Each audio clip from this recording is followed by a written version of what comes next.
Hello and welcome everyone who's just joining us. I'm Lindsay and I'm hosting the session this evening. We're excited to see you all here for our Now Teach information webinar. The purpose of the event this evening is to share more about Now Teach really and how you can make the move into teaching if that's what you decide you would like to do. The webinar is going to run until about 7 p.m. and we'll kick off shortly with Jo, who's going to be here sharing her experience of doing a career change into teaching. And then I will talk to you a little bit about how you can apply to Now Teach, and then we'll open out to an audience Q&A. Before we do that, I'm just going to play a short film.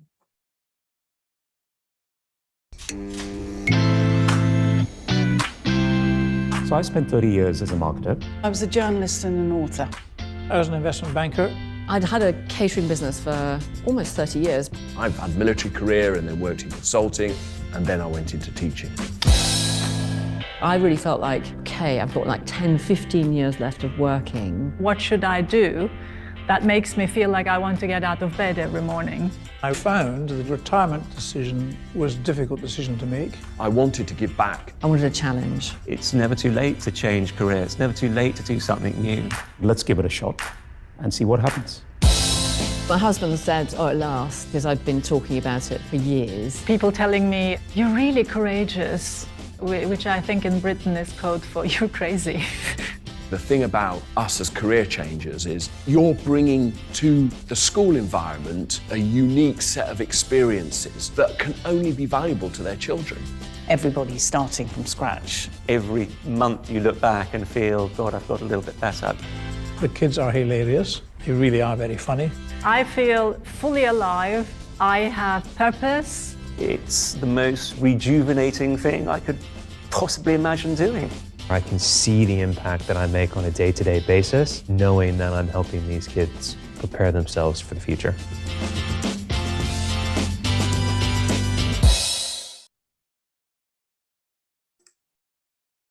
Great. So as we go through the session, we do encourage you to share your questions in the Q&A box. I can see that people have started posting in the chat box. Please do feel free to chat in there. But if you have formal questions for the team or for the panelists, please do pop them in the Q&A box that you should see at the bottom there. We've got an example on that slide. We've got some people behind the scenes from the team to answer your queries as we go through, and then we'll try to answer as many as possible of them live as well, myself and Jo. After the event, our team will be attempting to call everyone who's come along today. No pressure to answer. If you're busy making dinner or putting the kids to bed, we can speak another time. But otherwise, we'd love to hear your questions if you didn't get to ask them during the session, and have a chat and just have a bit of human connection, because we're on this very sort of one-sided webinar at the minute.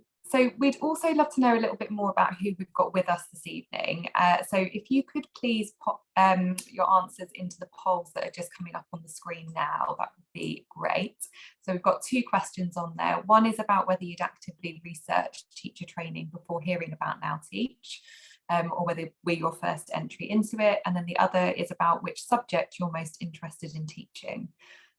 So you might be interested in lots, but it's the one that you're most interested in, and that's to just give us a picture of who's coming through and which kind of subject areas. We do support applications in all subjects, but we do have a little bit more of a focus on bringing through what we call priority subjects, so subject areas where there's a teacher shortage at the minute.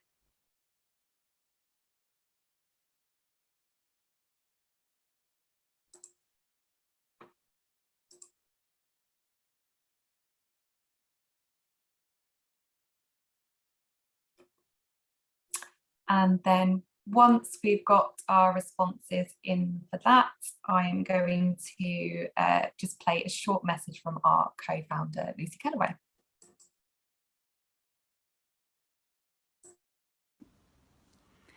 Hello, I'm Lucy Kellaway. I'm the co-founder of Now Teach. I'm delighted to welcome you today. Really pleased that you are interested possibly in becoming a teacher. I set up this organisation together with Katie Wargrave 4 years ago because I suspected that there were people maybe like you and definitely like me back then who were tired of their old careers and who wanted to do something more useful with their lives. It seemed to me that there was this huge waste of talent of people who had lots of experience of the world in general and wanted to become teachers, but nobody was helping them. Nobody was saying, yes, you know, the profession needs people like us and here's how you do it. So that was 4 years ago. I have now been teaching myself for 4 years. Look, it's been hard. Everybody said to me at the time, this will be the hardest thing you've ever done. I didn't believe them, but my goodness, they were right. But it was also, you know, if I wanted to do something useful, which I did, nothing could be more useful than this. Every single day that you're a teacher, even on a bad day, you leave school knowing that children know something that they didn't know that very morning. And that was because of the effort that you have made. So what could be more rewarding than that? Teaching isn't for everybody. Of course I know that. And maybe you're wondering whether it's for you. Well, I mean, the only ultimate test is sort of try it and see. But I can give you a couple of pointers, because obviously we don't want loads of people who are going to start doing it who then drop out. But I think there are two really important motivations, and if you have both of them, then this really might be right for you. The first one is that you yourself want to learn something new. You want to push yourself. You want the challenge of this. And that's a sort of selfish motivation, but my goodness, it will help you in the dark days in the January of your first year. But the other motivation is just as important. You need to want to do this for the sake of your students. If you have both of those, this really might be for you. But there are a couple of extra things too. You will be surrounded by teenagers all day long. If that doesn't excite you, then it's been very nice to meet you, but goodbye. Equally, you need to want to spend all day thinking about the subject that you're going to teach. You need to find it really interesting, because if you're not interested in it, neither will they be. Lots of other people will talk to you as you go through this about what we can offer, but in the end, we will help you find the right teacher training program for you, and in the end, we offer you each other. We all want to do the same thing. We all want to become better teachers, and nothing makes me as co-founder happier than that you are out there watching this video thinking maybe teaching will be the right thing for you. I hope it really is, and I hope to meet you one day. Fab. And then without further ado, I'll hand straight over to Jo Young, who's one of our Now teachers. Hi, thank you, Lindsay. I feel like I've slightly been set up there. I can't really follow Lucy's amazing video, except to mostly echo everything that she's just said. So I am Jo. I am in my first year of my ECT now, what used to be called NQT. It's now called Early Career Teacher Fellowship. So I'm doing my year 1 of 2 of that. I trained last year at a school in London called Arc Greenwich, and I've now moved for family reasons to a different part of the country. So I'm now at a different school up in Peterborough, Jack Hunt. So why did I become a teacher? I think, again, Lucy just nailed it with those 2 pointers for you guys. The first was absolutely that I love learning new stuff. I really do. I have a PhD in Egyptology, and I don't intend to stop there in terms of acquiring knowledge and qualifications. I loved doing a PGCE. I really enjoyed the process of teacher training. It was a real mental challenge, and one that I hadn't had in a really long time in my career. Before teaching, which feels like a long time ago now, it feels like I should be able to say BT instead of BC instead of before teaching. I finished my PhD and then went to work at an archaeological charity as the deputy director, a charity that funds archaeological digs, which I very much enjoyed, but I then realised that in order to have a life, I needed to do something slightly more profitable than work in a charity. So I moved over into the commercial sector. and worked for a B2B marketing boutique agency as their operations manager. I took on a bit of marketing work as well towards the end, but mostly what I was doing was ops. I did enjoy that. I'm not going to pretend that, you know, teaching is the only job I've ever loved. I did enjoy working there. But after a number of years, number to be revealed, I found myself feeling exactly as I think a lot of people here tonight will feel. What difference am I making? What contribution am I making to the world? Am I making the world a better place, or am I simply allowing it to carry on as it is? You know, I didn't feel motivated when I got up in the morning. I didn't feel enthralled by what I was doing with my life. I felt okay about it. And I wanted something where I got up thinking, great, here we go, fantastic, let's do something interesting.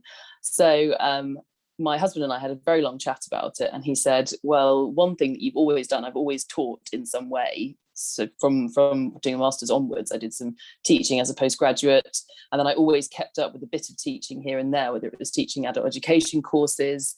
I even ran my daughter's school choir for a little while just to keep my hand in. He said, the one thing you always come home from buzzing is when you're teaching. So what about teaching? And I thought, yeah, actually, it energizes me. It fills me with happiness because I enjoy it. So from the selfish point of view, I get a lot out of it, but because I feel I give back as well. And that gives me the feeling that I want from my career. So I contacted Now Teach. I spoke to Jo, and she inspired me enormously. But more importantly, I think, than the inspiration, because that was to some extent already there, she guided me. I was fairly clueless in terms of teacher training routes. I hadn't done a huge amount of research at all. I just knew I wanted to do it. I think I'd Googled how to become a teacher. It's about as far as I'd got. And Jo made the process apparent to me. She talked me through, these are the options, you know, the subjects you could teach, because obviously my degree subject's not a mainstream curriculum subject. She talked me through the options there, but with real advice. I'm not talking, oh, well, you could do A, B, or C, it's kind of up to you. She actually went much deeper and said, well, yes, okay, obviously history is a possibility. There are some issues with different subjects in terms of demand for teachers, so you want to bear that in mind when you are picking your route into teacher training. If you qualify in a subject where there's less demand for teachers, you're going to struggle to get a job. And it was that kind of advice from the coalface that I really so valued. And then also, you know, along the way, there was a huge amount of support and advice that came with it. But it was that real kind of knowledge of the teacher training sector that was so valuable. And then, yeah, I feel as if Now Teach held my hand and brought me, a bit like you do with new year sevens on their first day, like, come on, this way, it's going to be fine, off you go, that's it, that's your form room. They made the process something that didn't feel horrifying, intimidating, it didn't feel mystifying. It felt, this is the right path for you, here are some other people on the same path as you can do this, we believe in you. There was a real community support network element to it that really helped me out. My family have really loved the difference in me. I think that I'm much happier now, much more content. I enjoy my work, I enjoy my everyday, with the one exception, the fact my daughter hates it when I use my teacher voice on her. And occasionally she catches me practicing my stern look, because you have to get it right, the look that can silence a child from across the room. But other than that, they're pretty keen on it. In terms of the support from Now Teach as a whole organisation, not just in terms of the sort of the guys who are here tonight and the other guys who work at Now Teach, the other Now Teachers, I suppose I'm talking about, it's so invaluable and it's so hard to quantify why. Having other people who are alongside you doing what you're doing at the same time as you're training together week to week, you are discussing things. We had a WhatsApp group just for our little tiny group of Now Teachers that were all training in the same group, and that were all at the same group of schools. And we would discuss the absolute minutiae, what should this slide look like if all of our lessons are quite similar style? How do you make this slide a bit more jazzy? How do you get them to glue in their first sheet, first of all, without it taking 15 minutes? Tiny little things that we'd all picked up. We would share tips, we would share ideas and thoughts and inspirations, but also whinges, because it's really important to have people to be able to say, I had a rubbish day. I did not feel like I did a good job today. I did not feel like I nailed that lesson at all. I didn't even get through the lesson some of the time.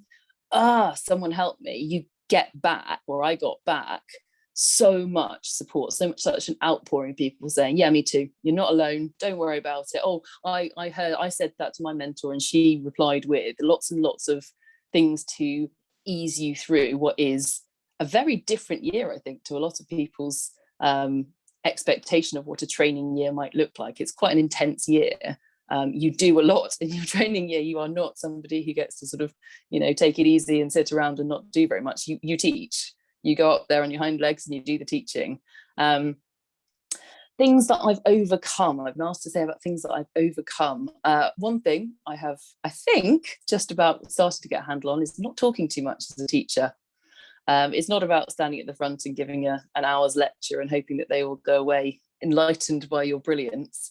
It's about supporting the students in their journey of learning, which sounds a little bit kind of cringy, but it is their journey of learning. And for me, learning how not to step in and tell them, but rather to find a way to support them, to question them, to scaffold a little bit, to give them that little, come on, you can do it, come on, you can do it, is such a brilliant thing to learn. It's fun to learn. And along the way, fun, I think, is kind of, for me, is one of the real threads of it, that I've had so much fun. I've had fun talking to students, listening to students. They make me laugh every single day. I was doing an exercise today with some of my year sevens, and I asked them to write about some famous scientists in preparation for something we're doing next week. And one of them entitled her document that she wanted to send to me, Bob the Scientist. Just tickled me. They're great. They're really funny. Most teenagers that I've encountered in the two schools I've worked at have been great. They've been actually quite mature for their age, with the odd, silly moment, but that's fair enough, they're teenagers, but actually quite thoughtful, quite engaged with the world around them, and quite inspiring in some ways. And I trained with ARC, where a lot of what ARC does is works with children who are from very disadvantaged backgrounds. And again, the inspiration there comes from children who really they struggle against huge odds, and they still manage to get themselves to school, and they still manage to get up in the morning, and they still manage to actually learn something in your lessons. And even if that thing is tiny to you, even if it's that they haven't learnt, the main theme of Macbeth, but actually they've learned how to spell a single word, then that's okay. That's fine. They've learned something and you've done your job, and that's good. And you will learn, I think, to appreciate the sheer diversity of teenagers and the fact they are not an amorphous group of people. They are, in fact, lots and lots of brilliant individuals. In terms of the training that I went through, it was through ARC teacher training, and obviously Now Teach is the sort of umbrella over the top of that. So I was a Now teacher and an ARC teacher trainee. And as I said, I was grouped together with other Now teachers in the training session. So we were all of a similar amount of experience, shall we say. I think that's Lucy's polite way of saying we're all old. That really helped, that we were all training at the same time. We literally had our training sessions together online. So we got to really interact and get to know one another. I chose to go with the route where you do a PGCE alongside the teacher training, which you do essentially in your own time. You don't really get time off from school to study for your PGCE. You certainly don't go to lectures. It's an add-on, really. If you're thinking of that route, it absolutely has its merits. It's essential if you're going to teach overseas to have a PGCE. If you're going to teach in the UK, I don't think it is essential. And to be absolutely 100% frank, I feel as if ARC teacher training and the experience I had in school was incredibly valuable in helping me to understand more about how to be a teacher. I feel the PGCE was a step removed because it was a lot more theoretical, a lot less applicable in the sort of day-to-day of how to actually get up there and do it every day. But nice to have, nice to be able to tick that off the list.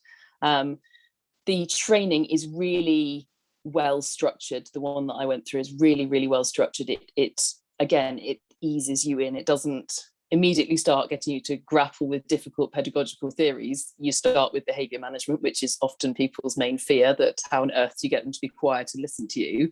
And you build up step by step, piece by piece, week by week. And then you obviously have as well a support network in schools. So you are at every stage, you have someone there that you can talk to and share with and get some feedback from. And yeah, if you are on the fence, if you're wavering a little bit, I love teaching. I think it's great. I love getting up in the morning and going in there and doing it. So I'm an advocate for it, but I'm happy to answer questions if you are still more concerned than that. Of course, we wouldn't have you on here if you weren't an advocate. So. But no, that's really lovely to hear. Thank you so much for sharing all of your experience. And it's really helpful to hear the bit about the structure of your training. It's something that comes up a lot in the questions from the audience, and it is, I'll just caveat that by saying that is one experience of training, and there are lots of different providers, lots of routes and lots of different experiences, but it's good to kind of paint a picture of it. So what I'll do now is I'll just run through some of the more Now Teach side of it and the recruitment process. And then we'll come back to Jo for a bit of Q&A. So please do keep those questions coming in. I can see there's lots coming through on there. The team are responding to lots of those, but just to say, if you have a particular really specific sort of circumstance around your qualifications and grades and something that's specific to you, then we might need to follow up afterwards, because it's tricky to, we'll have to deal with that case by case. So in terms of our offer, so just to start by saying, sorry, that I know we've got people in the audience from very different stages of thinking. So some of you might be ready to train next September, some of you might be thinking more long term, and some of you might have even kind of gone through some first stages with providers. But we'd love to hear from all of you, and there's lots of ways that we can support career changes. So regardless of what stage of thinking, please do get in touch. A quick overview of the support that we offer that you can access with Now Teach. So to reiterate, we're not a teacher training programme or a training provider, but our network is beneficial for anyone who's career changing to teaching. And we can confidently say that we can increase your chances of getting in and staying in teaching, as Jo has kind of relayed there. So we support career changers, we exist to support career changers in their transition to teaching in 3 ways. The first is through that recruitment team support to find and secure a teacher training place in the first place. We partner with you all the way, help you over the hurdles that we know might stop you. So for example, advising on the right route, how to navigate the apply or formally UCAS service, and even helping you secure interviews through some of our partner providers, or coaching you in the interview process, which is actually one of the #1 reasons that people have said they come to us or benefit from our support. The second way that we support is once you've secured your training place, our programme team support you to sort of prepare before you even start in September, but actually into the first few years of your career through a mixture of bespoke coaching and support. And you have a designated programme manager, and we have a variety of speaker events and teach meets that we call them, to support you that focus on particular topics such as behaviour management, etc. And that's all complementary wraparound support. So it's independent of your training provider and your school. And we essentially increase your chances of staying in teaching and getting to qualify after that first year. But more broadly, the third way that we support is being part of that network of hundreds of career changes now we've been going for a few years. So you can share your learning and experience with them, and something our teachers say is one of the best things that we do is that network.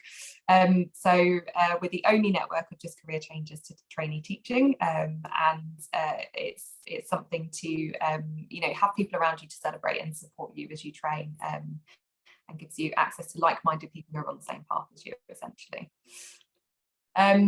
So to get this help started, how you can get involved, if we could just go on to the next slide. So if you go onto our website, we have a handy blue button on the top right there that says apply now. So our application is in 2 parts. Initially, there's an eligibility check and expression of interest, and then you can complete the application by submitting a statement on your motivation, why you want to teach, and your career background. If you're successful, we'll invite you to a video interview with our team, sort of 30 to 40 minutes, to talk more about that motivation to teach and some key competencies that we see as important in teaching. And then we can support you with securing a training place, whether that's directly through the Apply service or through our partner training providers. Rather than talk at length on this, on lots of different topics really, I'll go through the answers to 3 common questions that come up in these webinars, and then we'll open out to the floor, as it were, so that we can answer your questions that you are asking on the chat. So the first common question is, what are the different training routes? So I can already see the PGCE acronym coming up on the chat there. So at a very basic level, there are 2 main types of training programme: university or school-based. So you might get confused at the different names associated with each, but essentially there is a different structure. With the former, you would begin in a university setting, albeit online now most likely, and then complete 2 block placements in school. With the latter, you would be in school from day one, and training is embedded, and this is the route that Joe took, and you might step out of school for a day a week or half a day a week to a different learning environment. 2 qualifications that are associated with teacher training is our QTS, which is qualified teacher status, and that is the qualification required to teach in a school in England. And then the PGCE, which is the postgraduate certificate in education, is the academic qualification, and it's not compulsory on the school-based training route. It's common that people do it, not all of our now teachers and career changers choose to do it. We've actually got a handy resource that we can share with people on that as well, why people choose one or the other, and you can achieve qualified teacher status without the PGCE if you wish. Second question that pops up is around eligibility. So there are criteria, so government set criteria to become a teacher in England. Those are a maths and English, GCSE at C or above, or an equivalent. So you can sit an equivalency exam for that, and also an undergraduate degree is essential as well, regardless of the subject, although having it in your subject of choice does help. And then in terms of your the subject that you choose to teach, depending on the provider or kind of route you're going down, the criteria will vary on that, but generally an honours degree, A-level or experience in the subject area of choice is appreciated. If you have overseas qualifications, which I know many of you will do, you can apply to ENIC, ENIC, for a statement of comparability to show that those are equivalent to UK qualifications, and then to be eligible for the Now Teach support, you must be a career changer, so we're only funded to support career changers, and you must have not gained QTS, qualified teacher status, already. Great. Third and final question from me, or answer from me, is around financial support. So we understand that finances are a big consideration in making this decision. So there are some government tax-free bursaries available. They do vary year on year, and the higher bursaries are of course for subjects where there's a recruitment shortage and teacher shortage. So previously the government have offered up to £24,000 bursaries for the training year for the subjects listed. That is to be confirmed for 2022. There are criteria for those which you can check on our website or on the Government Get Into Teaching website, and those are paid in monthly instalments through your training year, so that's in place of your income. And then all trainees pay tuition fees for their training year, whether that's university or school route, and student loans are available for that. So that is the equivalent of a year of university fees, so 9,250 generally. And maintenance loans are available for living costs just up to £8,000 depending on household income. So that's kind of the picture of the training year. But once you gain QTS, you enter the teacher salary scale, so things are a lot rosier. And as an early career teacher, you'll begin on a salary of at least 25,000 outside of London, 32 in London. And then actually, as you add on additional teaching and learning responsibilities over the first few years, that can really ramp up, and you can earn up to £50,000. Great, so that is probably enough of me rambling on. I will go to our Q&A now and just check what we've had come through there, but please do pop some more questions on there because we've got lots of time. We've got half an hour. We'll probably just run for 20 minutes with the Q&A because we're running ahead of time. There was an initial question there on tutoring. So Matt has asked if there are options such as tutoring to get a better sense of how to adapt to teaching teenagers, which is obviously, as Lucy said, you know, it's essential that you do want to teach teenagers. So we do partner with a couple of tutoring organisations to promote their opportunities, and there's a big national tutoring programme initiative going on in the sort of efforts to catch young people up after the pandemic, or during the pandemic, I suppose. Action tutoring is one that we promote as a great option to get that experience, and also the Access project, but there are lots of different providers out there. Generally voluntary roles and tutoring sort of 1.5 hours a week, so a really great option to gain that experience accessing curriculum and working with teenagers, as you say, although not a group of 30, just one-to-one or in small groups. Great. Yes, you must have an undergraduate degree. Just to answer that quickly, I think someone is typing on that one, but you do have to have undergraduate. Great. How essential would you say it is to get classroom experience before applying? Currently working full-time and not allowed holiday during term time. So that's from Rachel. Jo, I don't know what your situation was with getting experience beforehand. Do you have anything to say? I did have some quite a bit of teaching experience beforehand, but it was undergraduate and upwards age-wise. So I didn't have any classroom experience with secondary age students before I even applied or before I started. I mean, the first day I walked in was the first time I was been in a classroom with teenagers. I do think it would help, if only to allay any fears that you might have. You know, you read terrible things in the press about teenagers and their behaviour in school or out of school. I haven't found that to be the case. I found them generally to be quite a sweet and lovely bunch of kids, and they're actually quite interested in chatting to you if you show some willingness. So if you're feeling nervous, I think it's a great thing to do. In terms of will it hold you back in your training if you don't have any? No, I don't think it will. I think obviously the more you have, probably the faster you will get through stuff like behaviour management and get that under your belt easy. So anyone who wants to think about, I know lots of people go into the teacher training route by going through being a teaching assistant or a higher level teaching assistant. That's a great route in. In fact, I think I noticed a question at the beginning where someone was saying they didn't want to wait. I would absolutely see if you can apply for a teaching assistant role. I mean, obviously the salary for that is relatively limited, but the experience you will get is enormous. You'll be in a classroom, you'll be with teenagers. Sometimes you'll be reteaching them some of the content because you're working one-to-one with a student who's really struggling. So you are doing quite a bit of teaching, but you're also watching and observing other teachers do what they do. You'll pick up so much stuff. Quite a few people at the school I was training at went on from TA to train as teachers themselves because they found that route, kind of the flight path, was a little bit less choppy for them that way. I think that's a great one. But it's not absolutely vital. And, you know, I was working full time. Yeah. I also couldn't have just taken time off when I fancied to go and have a week here and there in a classroom. I mean, even having had a bit of time in a primary school classroom helps, just because you're used to some of the terminology. You're used to things like, you know, some of the stuff that's to do with safeguarding and children, which helps as well. But if you can't, you'll be fine. I think essentially the more experience you do have, the more confident you would feel in that environment, but it's not essential by any means. And actually, particularly because of COVID, we had a huge number the year that you started your training that hadn't got that classroom experience.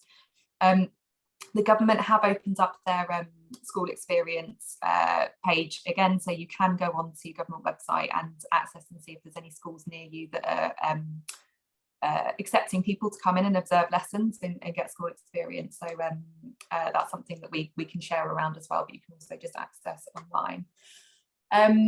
There's another question that's come through about languages teaching, which I've just found in the chat there. Please do put them in the Q&A box so we don't miss any others. Languages teaching, so the most popular languages are, or the most needed languages are French and Spanish, and then also German, depending on the area of the country you're in. Generally, 2 languages are appreciated, but one stronger than the other is more common. But it really varies by kind of which school, what they're looking for, what their starting makeup is. So, but yeah, French, Spanish, and German are the most common ones. Great. Then we've got a question about doing the compressed training. So this is something that a handful of Now Teach trainees do through partner providers is a slightly shorter week training, and I'll let Jo talk about that, just to sort of caveat that with there aren't flexible options everywhere, and with all providers we're trying to bang the drum on that a little bit more to make sure that schools are open to flexible working and training. At the minute there are some providers that offer a longer training, so perhaps over 2 years, with 3 day a week training, and then we also do work with a provider that does a slightly compressed week, which I believe, Jo, you do. Yes, so with ARC training, that route into it, it was 3.5 days in school training and teaching. I'm obviously one is the other. Half a day a week was actual teacher training, so off-site, in that I was doing it online, so I could be in school or not, it didn't really matter. In non-COVID times, it would have been literally off-site, going and doing the training face-to-face. And then 1 day a week was my time, so it was entirely up to me whether I took that as a day off or I used that as a day to do lots of planning and work on my PGCE, or whether I did whatever I fancied with it. I have to say I liked that a lot, because it is a big change. It is a new kind of way of working. And if nothing else, if you've worked in an office or any kind of setting like that, not being used to being not so free to decide your own time and your own timetable takes a bit of getting used to. So having that day where you can go to the loo whenever you feel like it and not have to wait till break time, it's quite nice. I'm now full-time as an ECT, and actually I did think it would be a big adjustment to add that extra day on a week, and I haven't noticed. You do get an additional amount of planning and preparation and assessment time, PPA time, in your first and second year of ECT. So you don't take on a full-time timetable, so you get more time to sort of get your head around things, and because you'll be slower. I'm much slower than everyone else in my office at marking and planning and everything else, so that helps as well. So not only, if you do the compressed route, not only would you have at least some time off during the week, you also wouldn't expect to teach every single period for every day that you're in school. You would have some time in school where you're not teaching, where you can observe other teachers, catch up on marking, catch up on planning, do other things that you need to do. So I wouldn't let that hold you back if your provider doesn't offer compressed, because it's perfectly doable. I think a lot of people go through it as a full-time thing, and it's no bad thing to get used to what full-time teaching looks like. And just to echo, I know a lot of schools are very anti anything other than full-time work. It's often not very popular. The school I currently am at, as it happens, are very, very pro flexible working. There's loads of people who are not in 1 day a week, or who are job sharing. So the schools like that do exist. You can find them. Right, thank you. I saw a question come up on uni versus school-based courses and the differences, which I touched on briefly. I'm actually just going to pop a link in the chat, which is to a page that we've broken down the differences a little bit more to help you. I haven't done both of the routes myself. I haven't trained in both of them, so I probably can't give you a really full in-depth answer. But what I would say is go to that page, have a little look, and do get in touch with us if you haven't already, and one of our advisors can talk you through with in line with your situation and kind of what your preferences are, and we can work through that. So then we've also got a question on relationship training. Is that part of the behaviour management training? I don't know if you want to just touch on sort of the behaviour management side of what you've done, Jo. Yeah, I mean, it's what you start with in training, or certainly what I started with in my training program, my training route. I think it's a big concern for a lot of people before they start, that they worry that it will be harder, or that there's some trick to it, that it's there's a special set of words that you incant and then the children will do what you tell them to. It's not. I mean, actually the question being phrased that way, I really like that. It is absolutely about forming connections with children. The stronger those connections are, the more you get to know them, the easier it is. And you get to a point where you don't feel like you're doing anything. They're just getting on with what they're supposed to be getting on with. And that happens quite quickly. It's not rocket science. It's not mind control. It's not some kind of magic potion that you do. It's a combination of being a grown-up and not being drawn into silliness and drawn into arguments with them, but also being mindful of the fact that you are responsible for those children in that classroom, and you're responsible for not only their well-being but their learning. So if you don't make sure that every child can hear you, if you don't make sure that the lesson progresses at a reasonable pace, you're not doing your job properly. I think it's amazing how quickly you move from thinking, I wouldn't know the first thing about getting 30 teenagers to listen to me, to thinking, well, that was easy. They all appear to be sitting there looking for me to say something to them. Interesting. Okay, it's honestly not as hard as it seems. And the other thing with behavior management is, you get really comprehensive training in it, really comprehensive training, so many different approaches and styles and techniques and tips, but also just watching other teachers. You pick up, this morning, I tried one that I saw another teacher do. I have a particularly tricky year 9 class who won't shut up. And he said, just stare at them. Don't do anything. Don't say anything. Don't even cross your arms. Don't put your hands on your hips. Just stare at them. Neutral expression. And eventually they just dry up. And it worked. So there you go. I've learned a new behaviour management technique today. Fantastic. Just stare at them. I love that. And there's a lot of talk, isn't there, with ARC about climate for learning, I think is the way that it's framed. So actually a lot of it is about habits like that, just being able to go and hold and be present in the room and sort of set the scene, as it were, as opposed to actually tackling bad behaviour. Yeah. And again, just to echo what you just said, it's always called behavior management, which sounds a little bit negative and a bit ominous. It's not. It's actually mostly really positive. It's mostly about really loudly, in a slightly actory kind of way, going, oh, look, Lily has opened her book and written the date. Well done, Lily. And then suddenly 8 other kids are opening their book and writing the date in it. And you're like, there we go, magic. Yeah, fantastic.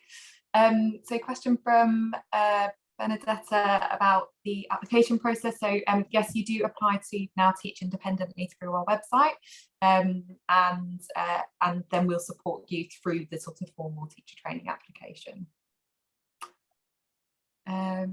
Just scanning for more questions there. There's one about the curriculum, which I'd love to quickly weigh in on. So the question is, how much advance do you get visibility of the teaching curriculum for any subject, and how are you allocated year groups during training? During training, you usually get given a real variety of year groups, so you don't get just one age group. You might not get given an exam group as a trainee. You might well be kind of given Key Stage 4, you might get year 10s rather than year 11s. And in terms of support, I mean, it's more than support. It's you're not left like, okay, so you need to, by the exam, get them to be able to write about Romeo and Juliet. Off you go. It's not like that. There is a huge amount of planning. There is a huge amount of collaboration amongst the department about the process that you're going to go through to get them there. And again, part of the training is also learning how to do that, learning how to plan across a long period of time to get children from point A to the point where they can answer questions about a particular topic or understand more about a particular topic. So don't panic about that. It seems horrible before you start thinking, how am I going to know what to do on the first day? I don't have any lessons to teach. I don't know any lessons to teach. You don't need to worry about that. I promise you, that is something where they gently introduce you to it as you're ready for it. You're not sort of thrown in like, right, go in that classroom and teach them how to add up. That's not how it works. Thanks. A question on university-based training being online. So yes and no, a COVID thing. I think some are staying online because of COVID. Some are moving back off because things have opened up again. But also there are some universities that teach their course remotely. So for example, Coventry do a remote sort of learning situation. So that would all be online. And then there was also one that I did spot that now seems to have disappeared about subject knowledge enhancement courses. So they exist. So subject knowledge enhancement courses are available in not all subjects, but some, and can be a really great way to get up to speed in the curriculum and get prepared for your teacher training. You don't have to worry about that in the early stages. Your training provider, once you secure a place, will recommend if they think that you need that subject knowledge enhancement course. And there is funding available for those. So don't worry about it early on. The things that you can do to get up to speed are looking at the national curriculum online, doing any tutoring, just brushing up in some of the areas in your subject that you are a little bit less familiar with, based on kind of what's in the curriculum. There are some revision websites. So one that we point people to a lot is called Seneca, and that is one that young people use for their studies. But actually, if you go on and use that revision site, you can understand where your gaps in knowledge are as well.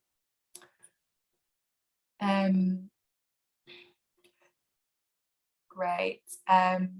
Good question, Richard, on the serious teacher shortages. I don't have my data in front of me, so I wouldn't be able to answer fully on that, but there are teacher shortages everywhere in certain subjects. Is my very hazy answer. There are particular shortages in physics and maths, computer science, and so a lot of the STEM subjects, and then MFL kind of varies by region, modern foreign languages, sorry. But yeah, it's very varied across the country. Great. Did you see a big difference in behaviour between the two schools that you trained in? Have you just written an answer to that, Jo? I was literally just typing one out, and as I was writing, I was thinking I probably ought to just say this one. Yes, a huge difference. The ARC approach to what they call climate of learning, or behaviour management to other people, is very, very strong. It's incredibly embedded in all of the ARC network. It is done very, very mindfully, and I think with very good justification, that a lot of the children are from very, very disadvantaged backgrounds, and that kind of structure gives them a sense of safety, gives them a sense of purpose, allows them to feel that school is something they can actually approach and manage themselves. And then it also gives them the kind of self-discipline that really, I think, helps them in later life. That said, it is quite strict. There's no other way to say it. It is quite a strict way of expecting the children to behave.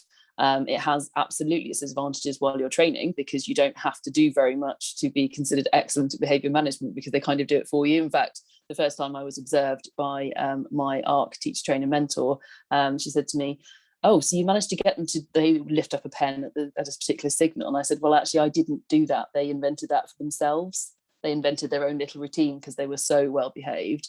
The school I'm currently at is a school that subscribes to restorative justice, which is a very different style of behaviour management. It's much more conversation and relationship based.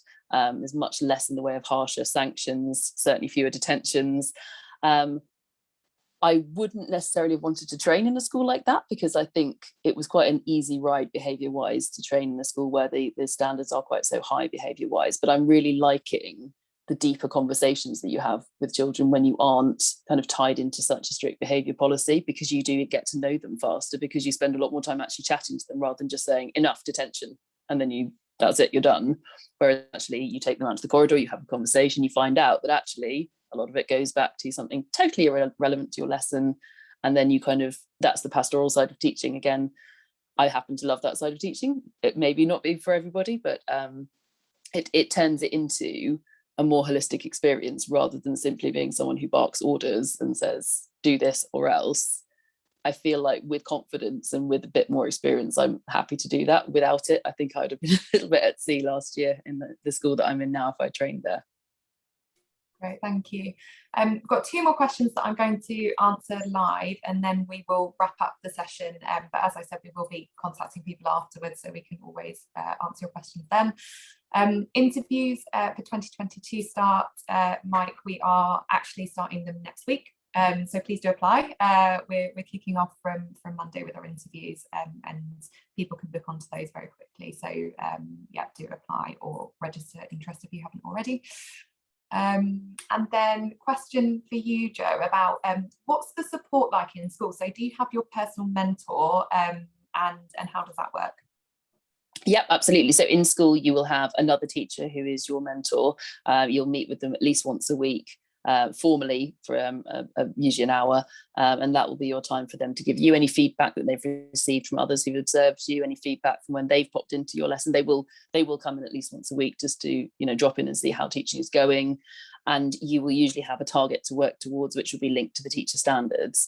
And a good mentor, I had two very amazing mentors, will know how to make those meaningful and approachable for you. It won't be improve your delivery or be better at X. It will be, next time you do multiple choice questions, I want the third option to be the wrong option. It'll be something really specific and really actionable, and you'll try it out and they'll come and watch it and they'll go, yes, see, much better, well done. And you get that really kind of incremental support. And I say, you might meet with them just once a week. I mean, I saw my mentor every day. I would chat to her about things every day. I worked with her in after school club, so I would talk to her then as well. She was an absolute rock for me. She got me through the whole thing.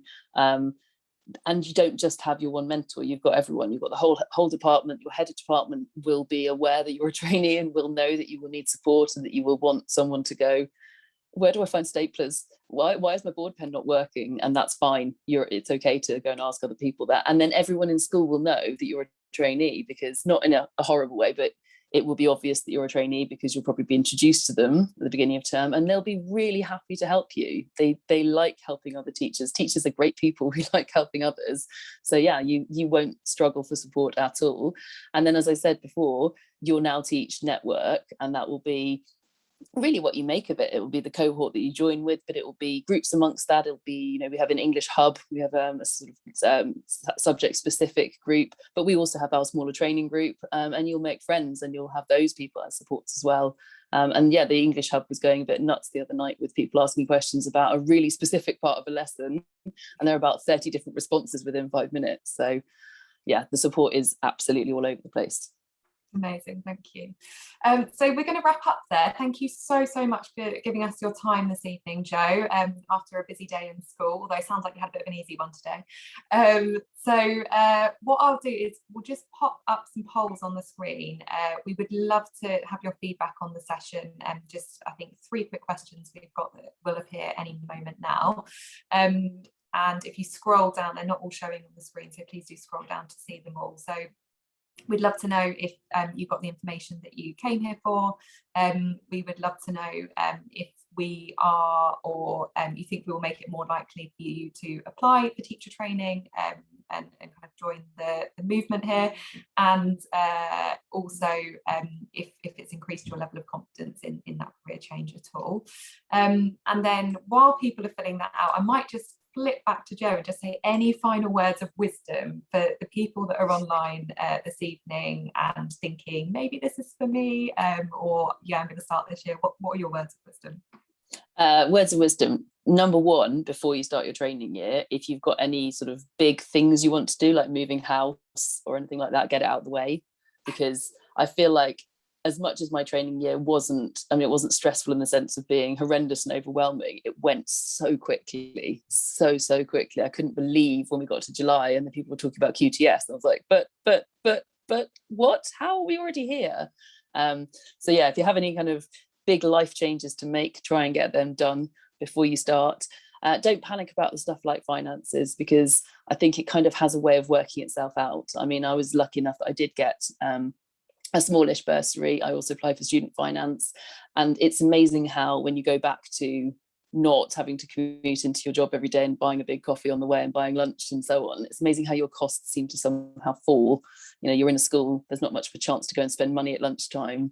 It's actually not as scary and stressful as it seems, because I looked at the finances at first and thought, Christ, how can I afford to do this? You can make it work, and it's not even a full year, because obviously by July you're finished. If you then want to go and do something profitable with your summer, you can do before you start your ECT job.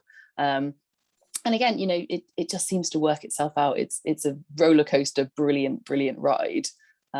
If you are feeling as if, yeah, this is for me, I would say jump on the roller coaster, do it. Amazing. Thank you again so much for your time this evening. Thank you to everyone who's come along to listen and to meet us. If you do want to talk to us and ask any questions, we do have the team on hand to call round just now until 8 o'clock. So please do answer your phone if you want to have a chat. Otherwise, you can get in touch with us or just go onto our website and submit an application now. Thanks so much and have a great evening.